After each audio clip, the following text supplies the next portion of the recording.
우리 예수님은 그의 백성을 그들의 죄에서 구원하기 위해서 이 세상에 오셔서 십자가에 못 박혀 죽으셨습니다. 그리고 사흘 만에 다시 살아나셔서 세상에 40일 동안 사람들에게 보이시고 그 다음에 하나님 나라의 일을 말씀하셨다고 사도행전 1장 3절에 보면 말씀하고 있습니다.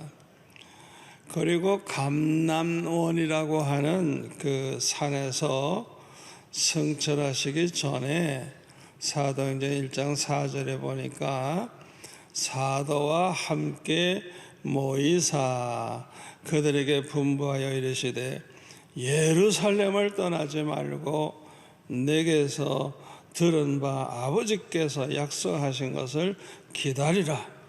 요한은 물로 세례를 베풀었으나 너희는 몇 날이 못되어 성령으로 세례를 받으리라 하셨느니라.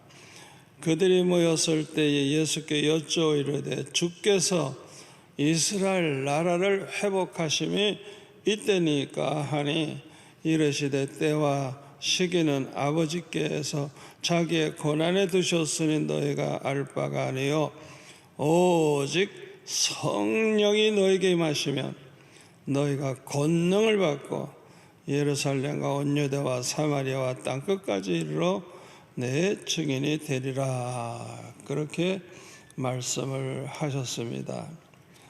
9절에 보면 이 말씀을 마치시고 그들이 보는데 다 보고 있는 가운데 올려져 가시니 구름이 그를 가리어 보이지 않게 하더라.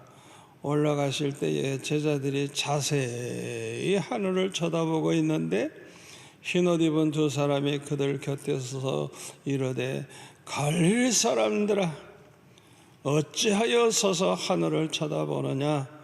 너희 가운데서 하늘로 올려주신 이 예수는 하늘로 가심을 본 그대로 오시리라 하였느니라.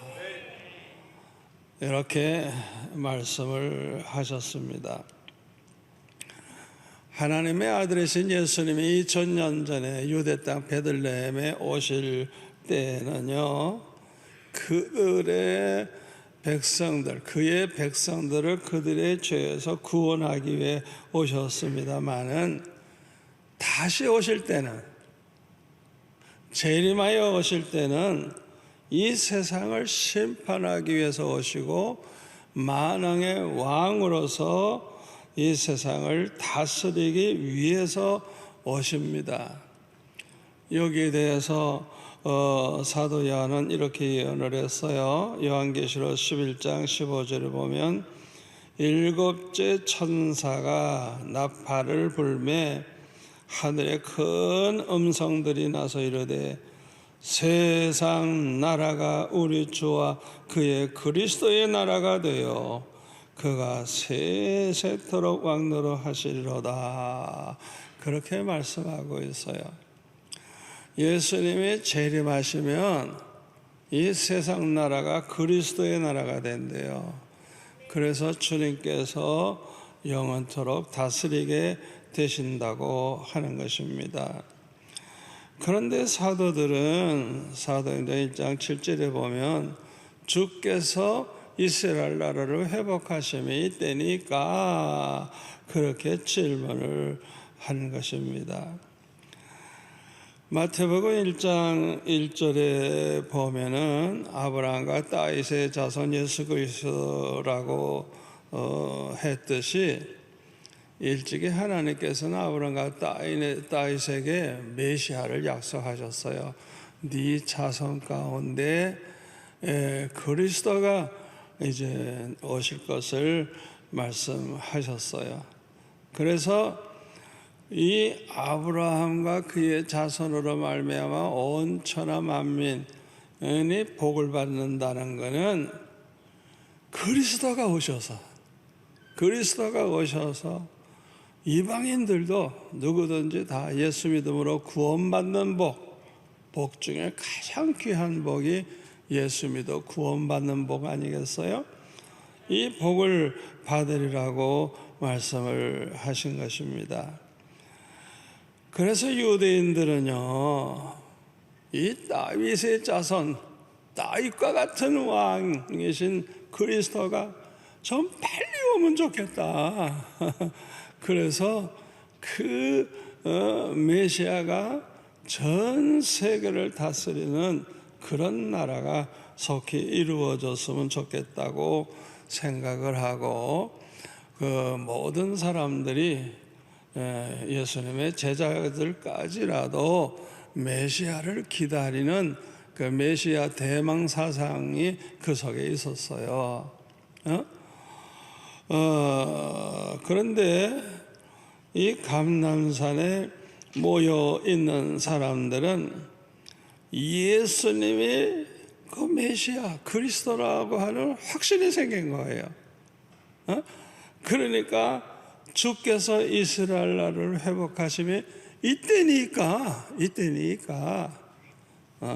그렇게 이제 질문을 한 것입니다. 이때 예수님이 뭐라 그랬어요? 사도행전 1장 7절에 보면 때와 시기는 아버지께서 자기의 권한에 두셨으니 너희의 알 바가 아니다. 언제 그게 이루어진다는 것은 하나님 아버지의 권한에 있기 때문에 너희들 그거 알 필요가 없다 이거예요. 이 똑같은 말씀이 마태복음 24장 36절에도 보죠.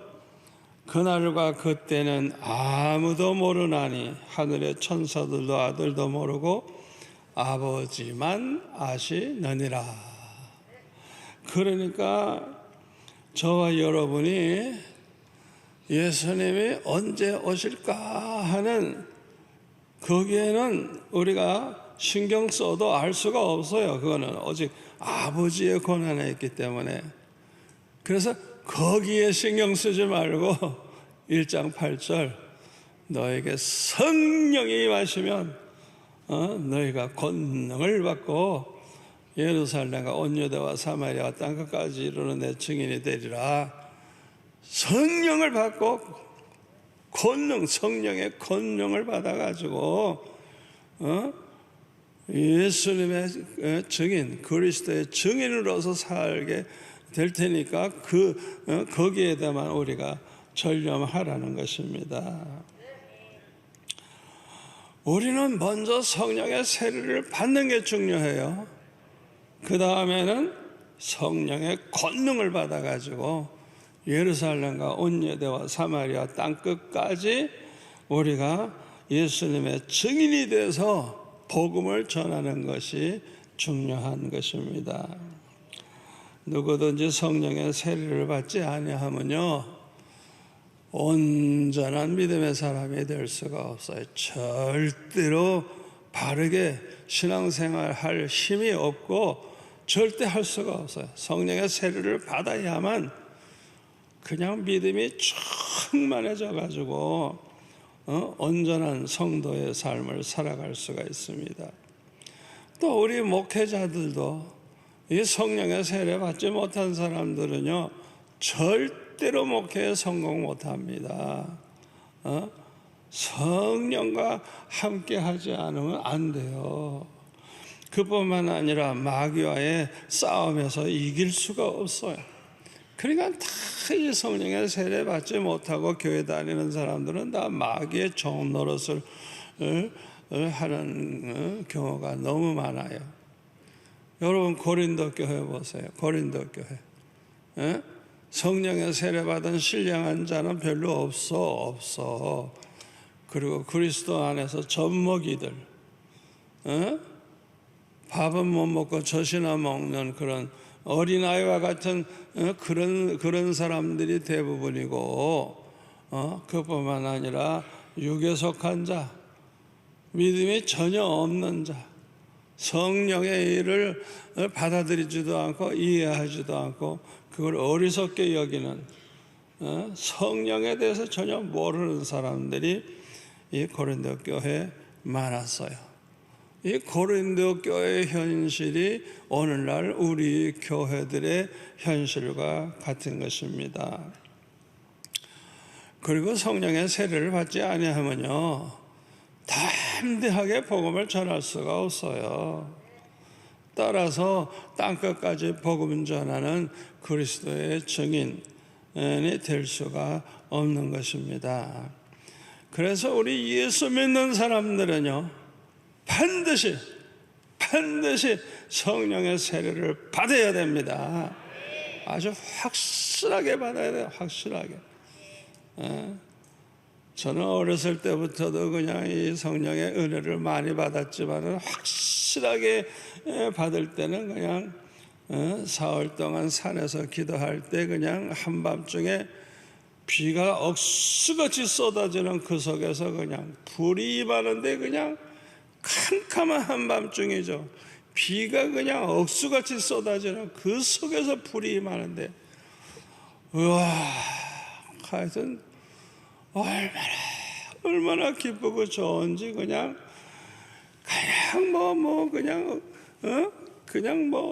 춤을 추진 않았지만은 낭떠러지 끝에서 기도하니까 까불다가 떨어지니까 그냥 앉아서 기도하는데 정신 차려보니까요 해가 떴어요. 해가 떠 있더라고요. 그러니까 몇 시간을 그냥 저도 기억 안 나는 기도를 했으니까 완전히 방언을 한 것 같아요. 그냥 얼마나 뜨겁게 기도했는지. 그날 이후로 내가 딴 사람이 됐어요. 전도사인데도 부흥해달라고 막 그냥 부흥해달라고.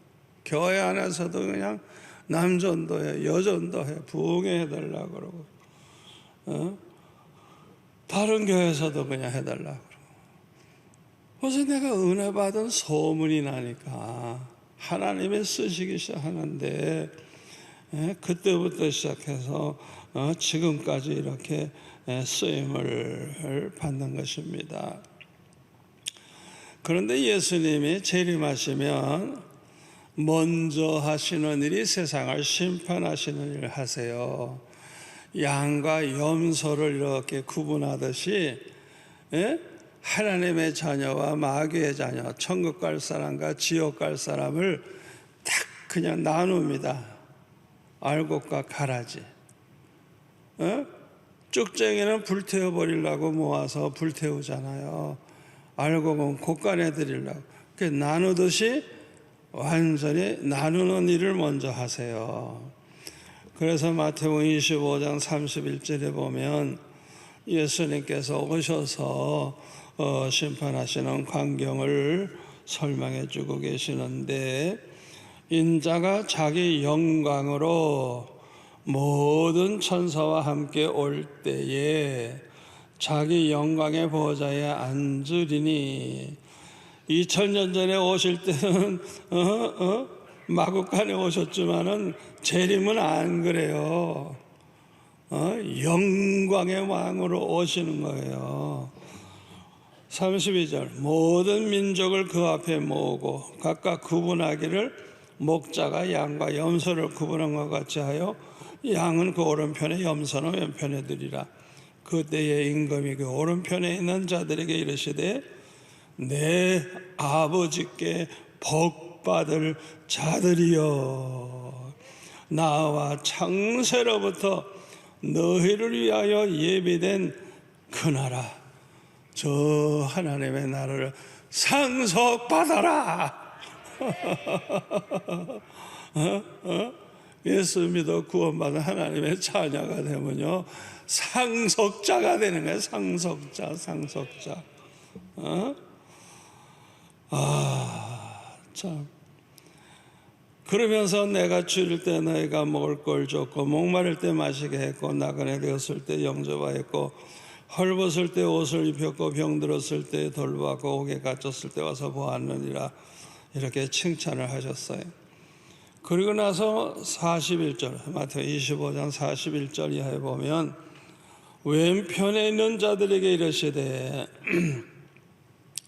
저주를 받은 자들아 나를 떠나 마귀와 그 사자들을 위하여 예비된 영원한 불 영원한 지옥불에 들어가라. 내가 줄일 때 너희가 먹을 것을 주지 않았고 목마를 때 마시게 하지 아니하였고 나그네 되었을 때 영접하지 아니하였고 헐벗을 때 옷 입히지 아니하였고 병들었을 때 옥에 갇혀 있을 때 돌보지 아니하였나이라 하시면서 그 46절 맨 끝에 보면 이런 사람들은 영벌, 영원한 지옥불에 들어가는 벌에 처하게 되고 의인들은 영생에 들어가리라 이렇게 말씀하셨습니다. 왜 이렇게 심판하실까요? 이 세상에 있는 그리스도인들, 자기가 예수 믿는다고 하는 사람들 중에는 양 같은 사람도 있지만은 염소 같은 사람들이 얼마나 많은지 몰라요. 다시 말하면 이 세상 교회들, 이 교회들 안에는요 하나님의 자녀만 있는 게 아니에요. 교회 안에 이 마귀의 자녀들이 있는데 이 자녀들 중에서도 장로가 있고 집사가 있고 권사가 있고 이들 중에서도 그런 사람들이 있는 거예요. 그러면 누가 하나님의 자녀고 누가 마귀의 자녀입니까? 성경을 보면 알 수 있어요. 요한일서 3장 10절에 보면 뭐라 그랬어요? 이러므로 하나님의 자녀들과 마귀의 자녀들이 드러나나니 무릇 의를 행하지 아니하는 자나 또는 그 형제를 사랑하지 아니하는 자는 하나님께 속하지 아니하니라. 마귀에게 속했다 이거야. 우리는 서로 사랑할지니 이는 너희가 처음부터 들은 소식이라. 가인과 같은 인간 되지 말라. 그는 악한 자에게 속하여고 아우를 죽였으니 어떤 이유로 죽였느냐? 자기 행위는 악하고 그 아우의 행위는 의로움이니라. 전형적인 마귀의 자녀입니다. 형제들아 세상이 너희를 미워하여도 이상히 여기지 말라. 이 세상은 다 지옥 갈 인간들을 가리키는 거예요. 우리는 형제를 사랑함으로 사망에서 옮겨 생명으로 들어간 줄을 알거니와. 내가 진짜 구원받아 천국 갈 하나님의 자녀가 됐다는 증거가 뭘로 나타나요? 형제를 사랑함으로. 이게 증거예요. 그리고 사랑하지 아니하는 자는 사망에 머물러 있느니라. 아직 그 사람 구원 못 받은 사람이요. 미안하지만 그 사람은요 하나님의 자녀가 아니에요. 아직은 마귀의 자녀예요. 마귀의 자녀. 또 그 형제를 미워하는 자마다 살인하는 자, 살인하는 자마다 영생이 그 속에 거하지 아니하는 것을 너희가 아는 바라. 남을 이렇게 미워하는 사람, 예수 믿는다고 하면서도 사랑해야 되는데 미워해. 이 사람들은 구원 못 받았다는 거예요. 영생을 얻지 못했다는 거예요. 우리가 형제를 사랑하되 어떻게 사랑해야 되죠? 요한일서 3장 16절 그 다음 절이죠. 거기에 보면 그가 우리를 위하여 목숨을 버리셨으니 우리가 이로써 사랑을 알고 우리도 형제들을 위하여 목숨을 버리는 것이 마땅하니라. 우리 주님께서 우리를 위해서 십자가에 못 박혀 죽기까지 우리를 사랑하셨으니까 진짜 사랑이 뭔지 우리는 알 수가 있어요. 그래서 우리도 그렇게 형제들을 위해서 목숨을 버릴 수 있는 그런 사랑을 하는 게 마땅하다는 거예요. 예를 들고 있습니다. 17절에 누가 이 세상의 재물을 가지고 형제의 궁핍함을 보고도 도와줄 마음을 닫아버리면 하나님의 사랑이 어찌 그 속에 거하겠느냐. 자녀들아 우리가 말과 혀로만 사랑하지 말고 행함과 진실함으로 하자. 말로만 사랑 목사가 설교할 때 밤낮 사랑하자 말만 하면 뭐해? 말만 하면 뭐해요? 말과 혀로만 사랑하지 말고 어떻게 해요? 행함도 있어야 아주 진심으로 진심함으로 해야 된다는 거예요. 이게 얼마나 중요한지 몰라요.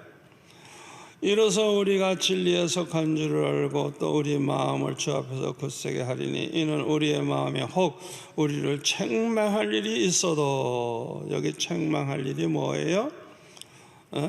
우리가 정말 행함과 진실함으로 사랑해야 되는데 그렇게 못할 때가 있거든요. 그렇게 책망할 일이 좀 있어요. 항상 그렇게 살지를 못했기 때문에. 그래도 하나님은 우리의 마음보다 크시고 모든 것을 아시기 때문이라. 21절에 보면 사랑하는 자들아, 만일 우리 마음이 우리를 책망할 것이 없으면, 어떻게 우리 마음이 우리를 책망할 것이 없어요?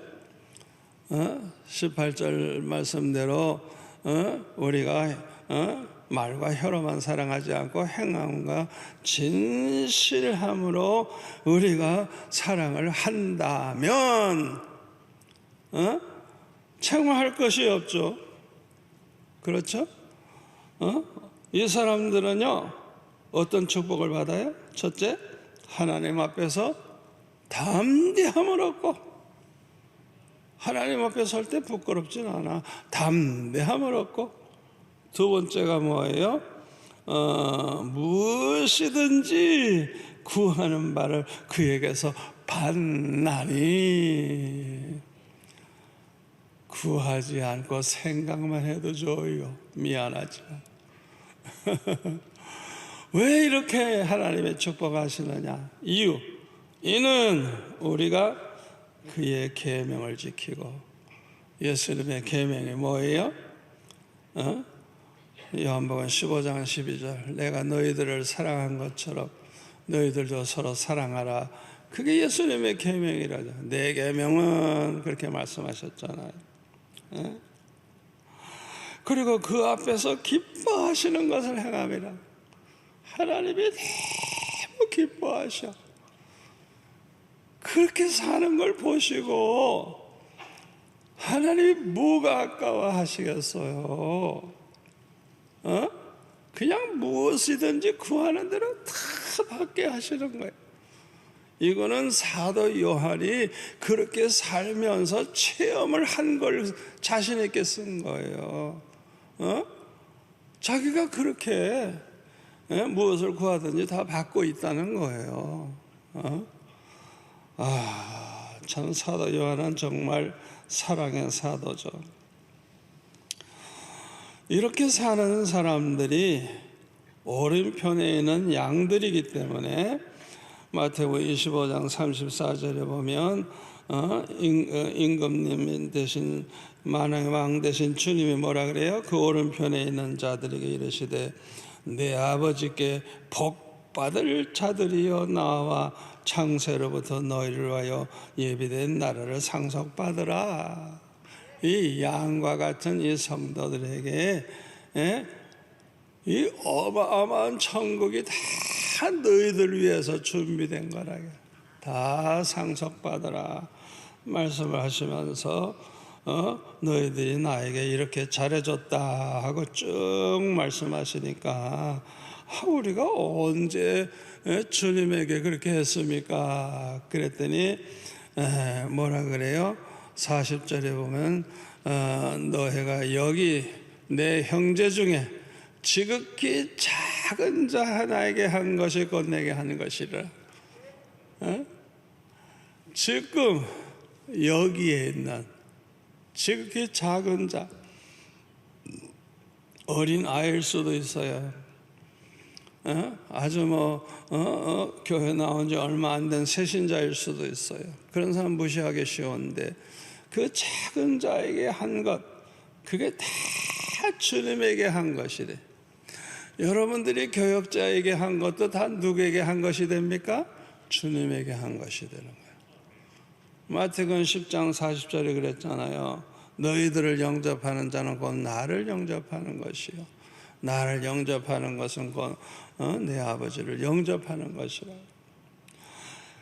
그러니까 우리가 성도들을 대접하면 누구를 대접하고 있어요? 지금 주님을 대접한 것과 같은 거야. 성도들 중에 어려움 당하는 사람이 있어서 여러분들이 10만 원이고 얼마고 도와줬다. 지금 누구를 도와준 거예요? 누구에게? 예수님에게 한 것 같다. 그러니까 우리가 사랑을 베푸는 모든 일 다 주님에게 하고 있다는 사실을 우리가 알아야 돼요. 주님은 그 하나하나 양떼들이 양과 같은 성도들이 행하는 거 하나하나가 다 주님께 하는 것과 같은 거죠. 그냥 얼마나 주님이 기뻐하시겠어요? 얼마나 기뻐해요. 우리가 그렇게 주님을 대접을 잘해드리니까. 또 병들어 있는 성도들이나 감옥에 들어간 성도들을 찾아가 보고 그들을 위로했다면 예수님을 그렇게 한 것과 똑같다는 거예요. 그리고 말과 혀로만 사랑하고 행함과 진실함이 없는 사람들은 왼편에 있는 염소들이기 때문에 마태복음 25장 41절에 보면 왼편에 있는 자들에게 이르시되 저주를 받은 자들아. 이미 저주를 받은 인간들이 그렇게 사는 거예요. 잘 들으세요. 저주받은 인간들은요 꼭 자기만 위해서 사는 거예요. 자기만 위해서. 남 돌볼 줄 몰라요. 얼마나 이기적이고 자기는 그러면서도 똑똑한 줄 알아. 잘난 줄 알아. 남보다 잘 살고 뭐 흥하니까. 그러나 하나님 보실 때는 이 저주받은 인간들이에요. 이 저주받은 자들아, 나를 떠나 마귀와 그 사자들을 위해서 예비된 영원한 지옥불에나 들어가라. 결과는 영벌에 처하게 되는 거예요. 이유가 뭐예요? 너희들은 내가 줄일 때 먹을 것 주지도 않았고, 목마를 때 마실 것 주기도 않았고, 나그네 됐을 때 영접해 주지도 않았고, 헐벗을 때 옷을 입혀주지 아니하고, 병들었을 때 옥에 갇혔을 때 돌보지 아니했다. 그러니까 우리가 주님께 언제 안 했습니까? 주님께는 안 했지. 2000년 전에 오셨던 주님 우리가 할 수가 없죠. 그러니까 우리가 언제 안 했습니까? 주님이 그렇게 형편이 그럴 때 언제 우리 앞에 그런 일이 있었냐 이거예요. 그때 뭐라고 말씀합니까? 이 45절에 이 임금이 대답하여 이르시되 내가 진실로 너에게 이르노니 이 지극히 작은 자 하나에게 하지 아니하는 것이고 내게 하지 아니하는 것이라. 그래서 안 한 거, 모른 척한 거, 돌보지 않은 거, 지극히 작은 자, 어린아이 하나에게라도 그 아이가 지금 위기에 처해있고 배고파 우는데도 무관심한 거예요. 내버려둔 거예요. 주님께 그런 짓을 한 거와 같다는 거예요. 그게 염소라는 거예요. 저주받은 사람이라는 거예요.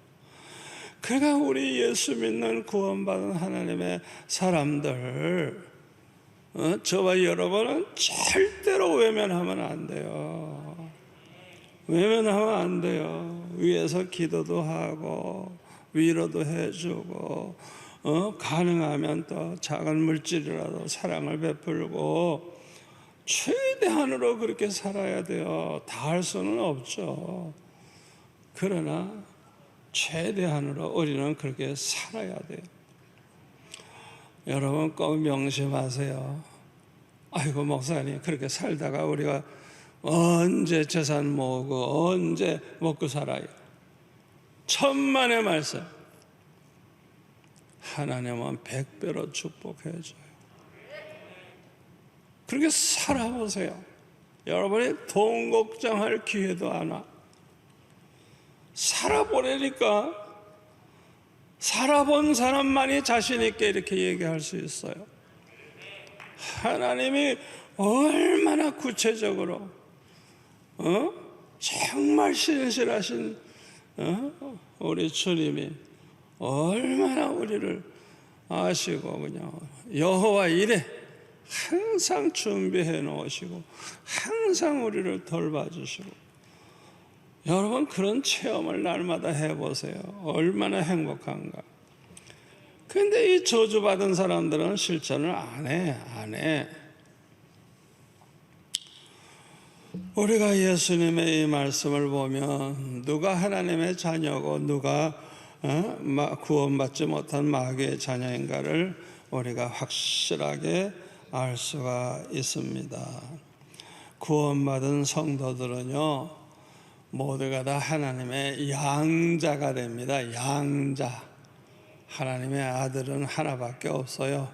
독생자 예수님밖에 없고, 우리는 양자가 되고 그 다음에 그리스도와 함께 상속자가 됩니다.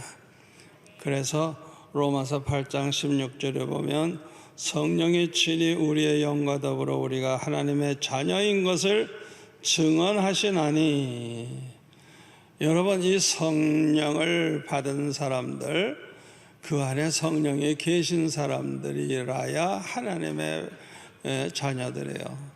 하나님의 자녀들에게는 다 그 안에 성령이 계세요. 그래서 이 성령이 나로 하여금 내가 하나님의 자녀라는 걸 믿을 수 있도록 증거를 해 주신다는 거예요. 그래서 난 요새 우리 목사님들이나 성도들이 기도할 때 하나님 아버지 이 소리 전혀 안 하는 목사들이 많아요. 그런 사람들 점점 이상해. 그건 아주 잘못된 거예요. 우리 입버릇처럼 그게 나와야 돼요. 아버지 저절로 나와야 돼, 기도할 때. 근데 왜 아버지 소리가 안 나와? 그거 좀 의심스러워. 내가 볼 때 거듭나지 못한 목사 같아. 꼭 그냥 하나님만 찾고 그냥 자꾸 그래. 아버지라고 불러야지. 아버지라고 불러야지. 우리는 하나님의 자녀예요.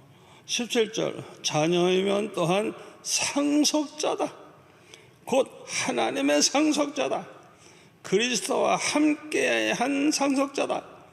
우와, 수지 맞았죠. 우리가 그와 함께 영광을 받기, 그리스도와 함께 영광을 받기 위하여 고난도 함께 받아야 할 것이야. 우리가 하나님의 자녀로서, 우와, 그 받을 영광이 얼마나 커. 그 어마어마한 하나님의 준비하신 그 하나님의 나라를 상속받아. 세상에 이보다 더 큰 복이 어디 있어요? 우리가 이렇게 영광을 받을 자들이니까 고난도 함께 받아야 된다. 이 고난은 뭘 가리켜요? 예수님이 우리를 구원하기 위해서 십자가 지신 그 고난이에요. 그러니까 우리도 장차받을 그 영광을 생각하면서 주님이 걸어가신 길을 따라가야 되는 것입니다. 이 말씀을 믿는다고 하면 아직 하나님의 자녀가 되지 못한 사람들은 어떻게 해야 될까요? 주님이 재림하시기 전에 그동안 말과 혀로만 형제를 사랑한 걸 속히 회개하고 이제부터라도 행함과 진실함으로 형제를 사랑해야 될 것입니다. 주님께서 마태복음 5장 44절에 보면 네 원수를 사랑해라. 너희를 박해하는 자를 위해 기도해라. 이로써 너희들이 하나님의 자녀가 되고 그랬어요. 그러니까 예수님의 이 말씀대로 원수를 사랑하고 괴롭히는 그 원수를 위해서 오히려 기도해주는 그런 사람이 되라는 거예요. 우리가 이대로 살지 못한 걸 회개해야 돼요. 또 마태복음 6장 14절 15절에 보면 뭐라 그랬어요? 우리가 다른 사람들의 잘못을 용서하면 하늘에 계신 아버지께서도 우리의 잘못을 용서하지만은 그러나 형제를 용서하지 아니하는 사람은 하나님도 우리의 잘못을 용서하지 않으신대요. 그러니까 우리가 용서하지 못했던 거 회개하고 이제라도 다 용서해야 돼. 다 용서해야 돼. 하나도 빼놓지 말고 다 용서를 해줘야 돼. 그리고 요한일서 3장 15절에 보면 우리가 형제를 미워하는 것은 살인하는 것과 같다고 했는데 과거에 미워했던 일 철저히 회개해야 돼. 그 죄를 회개해야 돼. 우리 예수님은 곧 오십니다. 오늘날의 모든 징조가 그걸 다 보여주고 있어요. 여러분, 이 기후변화로 인해서 저 북극 남극의 얼음들이 막 녹아버려요. 지금 녹아버려요. 그냥 계속 그냥 그 어마어마한 산과 같은 얼음이 다 이렇게 그냥 무너지고 있어. 다 무너지고 있어.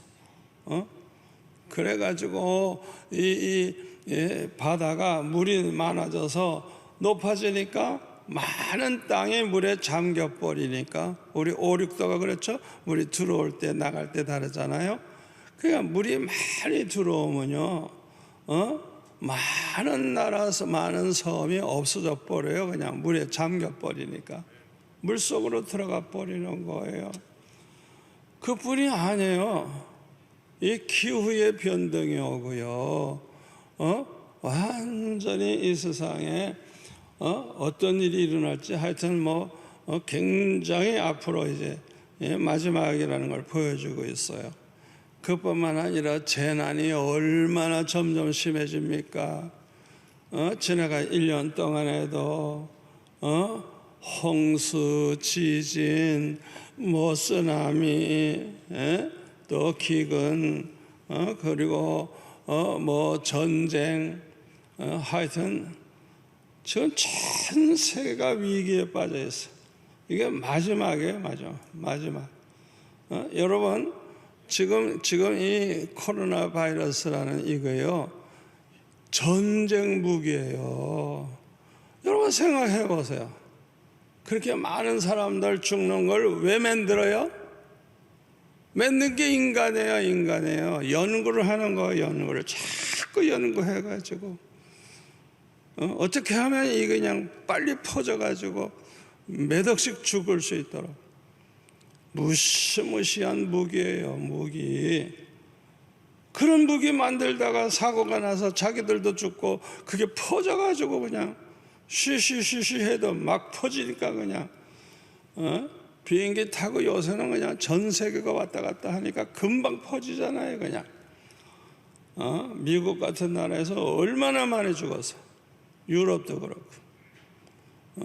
다행히 우리나라는 그래도 인구도 적지만은 그래도 방어를 잘 했습니다만은 그래도 얼마나 많이 죽어요. 생각해 보라고요. 이건 무서운 재난입니다. 그뿐만 아니라 요새는 아주 그냥 유명한 우리 신문들에 보면 그냥 이단들이 크게 광고를 해. 그냥 우와, 돈이 어디서 이렇게 나는지. 여러분 신문에 크게 나는 거 있잖아요. 다 이단들이 하는 거니까 여러분 절대 그런 거 아예 읽어도 보지 마세요. 이단들이 그런 짓을 하고 있는 거예요. 미혹하기 위해서. 절대로 그런데 한눈 팔다가 아주 큰일 납니다. 마태복음 24장 24절에 보면 거짓 그리스도들과 거짓 선지자들이 일어나 큰 표적과 기사를 보여 할 수만 있으면 택하신 자들도 미혹하리라. 아니 그리스도는 한 분밖에 없는데 웬 그리스도가 많아? 요새 종교다원주의자들 각 종교마다 그리스도가 다 있대. 그래서 꼭 기독교만 믿을 필요가 없대. 다른 거 믿어도 다 구원받을 수가 있대. 전도할 필요도 없고 선거할 필요도 없대요. 세상에 이런 이단들이 어디 있겠어요. 그 이단의 주모자들이 바로 로마 캐토릭이고 자유주의 신학자들에 속한 교회들이에요. 우리나라도 많은 교회들이 WCC 그런 데 하고 있잖아요. 세계 좋은 교 통합하자고. 어떻게 좋은 교를 통합해? 안 믿는 사람 볼 때 좋지. 하나가 되고 평화가 이루어지니까 좋지. 그러나 구원은 없어요. 구원은 오직 예수 그리스도로 말미암아서만 구원받지, 절대 구원이 다른 종교나 다른 어떤 누구를 통해서는 우리 구원이 이루어질 수가 없습니다. 근데 이 거짓 그리스도들이 막 나타나는 거야. 거짓 선지자들이 막 일어나. 그런데 이 사탄이 이들에게 큰 표적과 기사를 막 행하게 해서 너무너무 신비한 일이 막 일어나는 거예요. 그냥 어떤 사람은 그냥 한 번 손만 이렇게 하면 그 빽빽하게 차이는 사람이 다 싹 뒤로 다 넘어가 버려. 그냥 그러면서 또 와 웃으면서 넘어가. 재미있다고. 그런 표적이 왜 예배 가운데 왜 필요해? 진리의 말씀 복음을 전해줘야지. 무슨 그런 표적이 왜 필요해? 그 미혹하려고 그러는 거다. 미혹하려고. 절대로 그런 데 속으면 안 돼요. 택하신 자들까지라도 할 수만 있으면 미혹하려고 하니까 저와 여러분들 정신을 바짝 차려야 돼요. 그리고 마태복음 24장 37절에도 보면은 노아의 때와 같이 인자의 임함도 그러하리라. 홍수 전에 노아가 방주에 들어가던 그날까지, 그 마지막 날까지 사람들이 먹고 마시고 장가들고 시집가고 있으면서 홍수가 나서 그들을 다 멸하기까지도 깨닫지를 못하였으니 인자의 임함도 이와 같으리라. 그때에 두 사람이 밭에 있으며 한 사람은 데려가고 한 사람은 버리둠을 당할 것이요, 두 여자가 맷돌질을 하고 있으며 한 사람은 데려가고 한 사람은 버리둠을 당할 것이니라. 그러므로 깨어 있으라. 어느 날에 너의 주가 임할런지 너희가 알지 못함이라. 너희도 아는 바니 만일 집주인이 도둑이 어느 시각에 올 줄을 알았더라면 깨어있어 그 집을 뚫지 못하게 하였으리라. 이러므로 너희도 준비하고 있으라. 생각지 않은 때에 인자가 오리라. 예수님이 오시는 날짜는 절대로 몰라. 아무도 몰라. 언제 오실지 몰라. 갑자기 오시는 거예요. 그러니까 우리가 재림하실 주님을 잘 맞이하는 그 비결이 뭔지 알아요? 언제나 오늘이 마지막이라고 생각하고 사는 거예요. 오늘이 마지막. 여러분은 오늘이 마지막이라면 어떻게 사시겠어요? 아마 더 이상 회개하기를 지체하지 않을 거요. 아니 오늘은 마지막인데 회개하는 걸 어떻게 지체할 수가 있어요? 빨리 회개하지. 돈 버는 일에만 정신을 뺏기지 않게 될 거예요. 밤낮 돈 버는 데만 관심 있던 사람들. 아니 오늘이 마지막인데 돈 벌어서 어쩌려고. 여러분 주식을 하시는 분들, 주식해서 돈 버신 분들, 그거 아주 굉장한 위기입니다. 함정입니다. 얼마나 재밌어요. 앉아서 돈을 버니까. 그가 24시간 밤낮 주식만 들여다봐. 예수님 오시는 거니까 잊어버리고. 세상에 이런 위기가 어디 있어? 여러분 주식하는 사람들 밤낮 그것만 들여다보고 있어.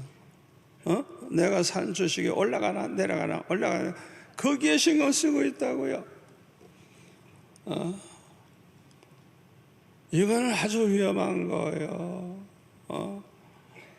돈 번 사람들 특별히 거기에 취하면 큰일 납니다. 내가 이제 경고합니다. 오늘이라도 손 떼시면 수지 맞는 거예요. 그동안 벌었으니까. 반드시 다 잃어버릴 날이 와요. 그냥 몽땅. 나중에는 그냥 집까지 다 날아가고 그냥 재산 다 날아가요. 명심하세요. 내가 그런 사람 많이 봤어요. 그냥. 자, 오늘이 마지막이라면 세상 걱정을 다 내려놓을 것입니다. 아니, 오늘이 마지막인데 무슨 걱정이야. 오늘이 마지막인데. 네 번째로, 오늘까지 주신 하나님의 은혜를 생각하면서 감사하게 될 것입니다. 오늘이 마지막이라면. 특히 그리스도의 증인되지 못하고 산 거, 복음을 전하지 못한 거, 가족과 친구와 친척, 이웃에게 예수 믿으라고 전도하지 못했던 거 철저히 회개하고 마지막 전화를 해서라도 예수 믿으라고 전도하게 될 거예요. 그동안 하나님이 주신 재물을 내 것으로 알고 내 마음대로 살았던 사람들은 이것을 회개하고 이제라도 모든 것이 하나님이 주셔서 받은 하나님의 것인 줄 알고 오늘 안에 그 모든 걸 통해서 하나님의 영광을 위해서 사용하게 될 것입니다. 그리고 부부 사이에나 이웃과 싸우고 험악해지 못되고 그렇게 산 사람들, 아마 오늘이 마지막이라면 용서를 빌고 서로 사랑하며 화목하게 될 것입니다.